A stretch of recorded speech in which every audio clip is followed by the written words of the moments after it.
All right, so we're going to go straight back, straight through with our putts. We're going to put a ball between our tees. We're going to put a club through our tees and then straight through our tees. Don't worry about making the ball in the hole. Just think about you're a field goal player and you're trying to kick the ball through the goal post.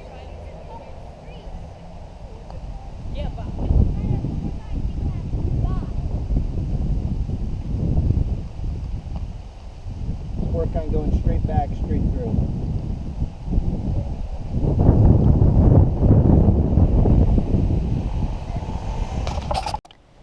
Okay, the next drill, we're going to call it around the world. You put 4 balls around the hole, about 2 feet out, and you start at one hole, and this one, we're trying to make them. So you start at this one, straight back, straight through. You go to the next one.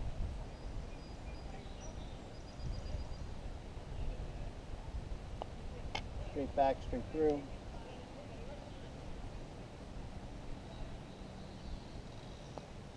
Straight back, straight through.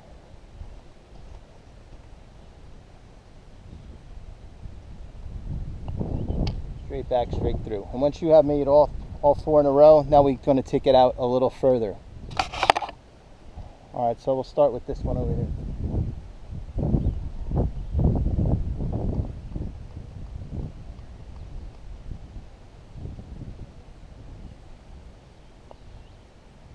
Missed that one, so I'd have to continue hitting that one until I make it. You want to make 4 in a row.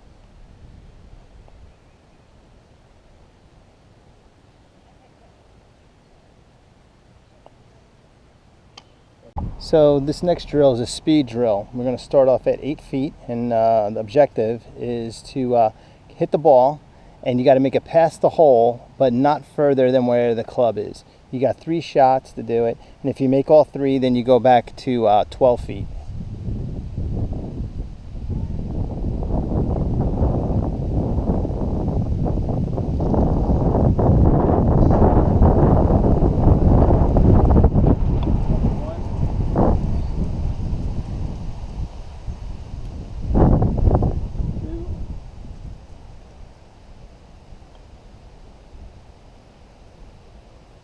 So we got our speed right on all 3 of those, so now we would go back to 12 feet. Okay, so now we're at 12 feet. Let's see how we do with our speed.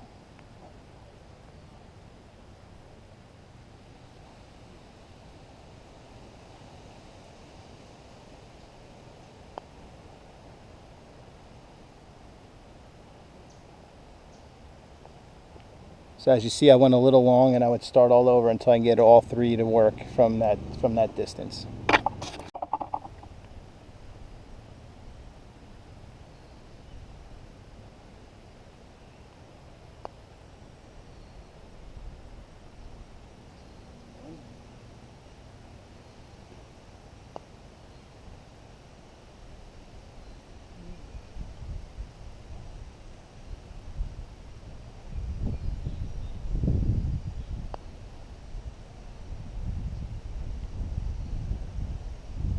So now that we got all our shots and where we wanted them from that distance, we could start all over again or move to another drill. This is all working on speed, so lag putting, knowing that we got the ball to the hole so it had a chance to go in, and also that this will eliminate having 3 putts, bring your score way down. Okay, so now we're going to talk about chipping. All right, so let's start off with how your stance should be when chipping. So in our regular swing, we want a good stance, but having a wide stance creates power. So things that create power is holding our hinge and turning it, having a good stance, and we want to have less power. So what we're going to do is we're going to bring our feet together, and we want to get rid of the hip turn. So what we're going to wind up doing is we're going to open our hips so we don't wind up having a hip turn through the ball. The other thing we want to do is not hinge our hands to get more power. So what we're going to do is we're going to have this lowercase y. I don't know if you guys can see it or not. We're going to have this lowercase y. Weight on the front. This arm's going to bend and go straight. So this hand's going to determine our club face, our direction. We're just going to push and continue. So we don't want to turn our hands over. We want to take some power away. We're going to take our shot, straight back, and chip forward.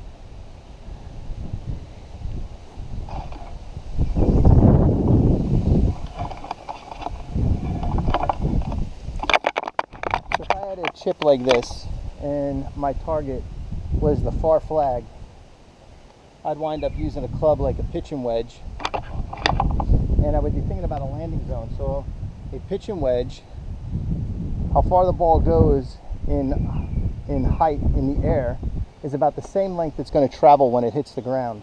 So you got to think of a target zone. So my target zone on this for landing would probably be the first flag. So if my ball winds up landing at the first flag, it should roll out to the end flag.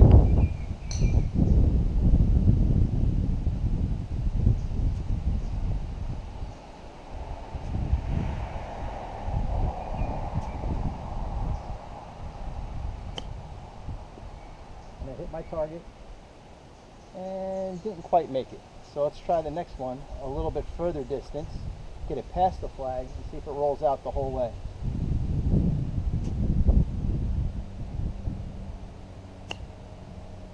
So I landed a little further, and my distance was perfect. All right, so now I know my landing zone, and I just want to practice chipping, making my ball land in that area so it will roll out.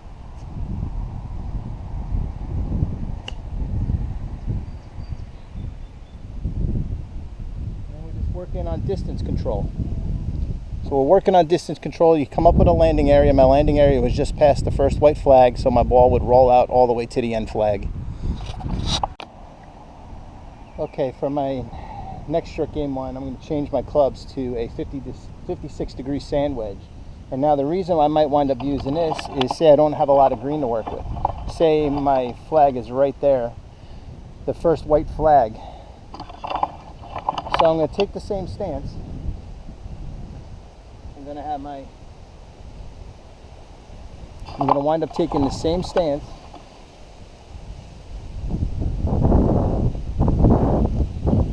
Together. I'm going to open up the stance.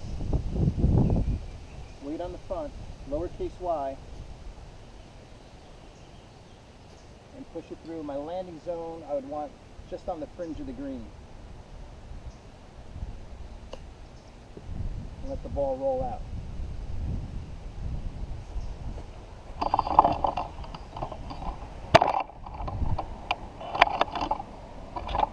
So this is what it should look like.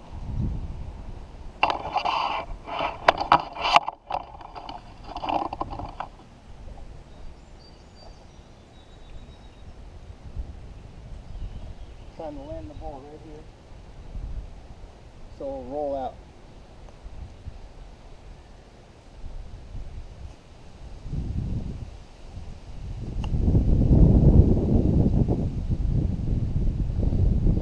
Pretty good, but the one thing I don't like about that chip is I didn't make it to the hole. It never had a chance of going in. So I'm going to change my landing zone and make it a little bit further so it has a chance to roll out and make it in the hole.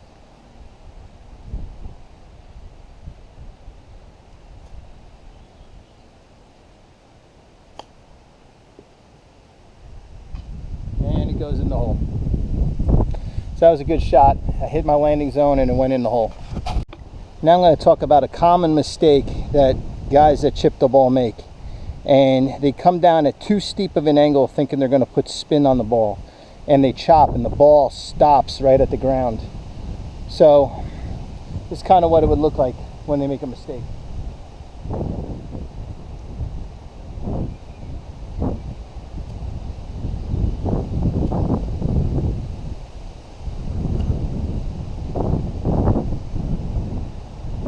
So they wind up chopping at the ball. Now, what we kind of want to do is we want to kind of push through the ball. So I'll show you a drill you can do with two clubs. It allows you not to like flick your hands. So you take another golf club and you hold it like so.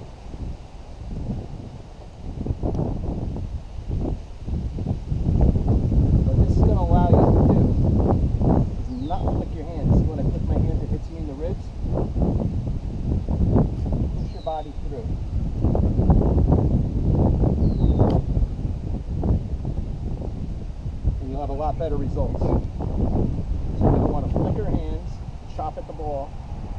We want to push with our bodies so this club doesn't smack us in the ribs.